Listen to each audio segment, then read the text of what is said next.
గగన్, భూమి ఇద్దరు కూడా గుడి దగ్గర మాట్లాడుకుంటూ ఉంటారు. గగన్ అన్ని విషయాలు భూమికి చెబుతూ ఉండగా ఇక అప్పుడే గగన్ ఫోన్కి సూర్య ఒక మెసేజ్ పంపిస్తాడు.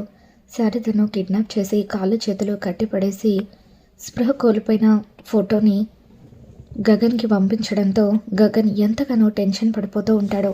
తర్వాత సూర్య గగన్కి ఫోన్ చేసి, రే నువ్వు నిజంగా గగన్ అయితే మీ అమ్మను కాపాడుకోవడానికి నేను చెప్పిన చోటికి రారా అంటూ గగన్కి ఒక చోటికి రమ్మని చెప్పడంతో గగన్ అక్కడికి వెళ్ళేసరికి శారదను సూర్య రౌడీలతో కలిసి ఒక కుర్చీకి కట్టి పడేస్తాడు.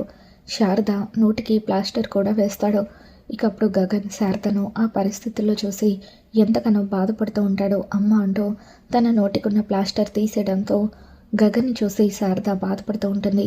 ఇక అప్పుడే సూర్య వెనక నుండి వచ్చి గగన్ తల మీద కర్రతో కొడతాడు.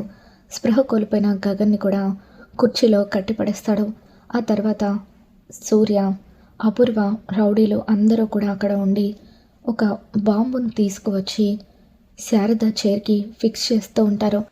చైర్కి బాంబు పెట్టిన తర్వాత, రే గగన్ అది బొమ్మ కాదురా, టైం బాంబ్ అని చెప్పి మీరిద్దరూ కూడా ఇప్పుడు ఈ బాంబ్ బ్లాస్ట్లో చనిపోబోతున్నారు అని చెప్పి అంటూ ఉంటే గగన్, శారద ఇద్దరు కూడా టెన్షన్ పడుతూ ఉంటే అపూర్వ, సూర్య ఇద్దరు మాత్రం నవ్వుకుంటూ వాళ్ళ ప్రాణాలు తీయాలని నిర్ణయించుకొని అక్కడి నుండి వెళ్ళిపోతూ ఉంటారు.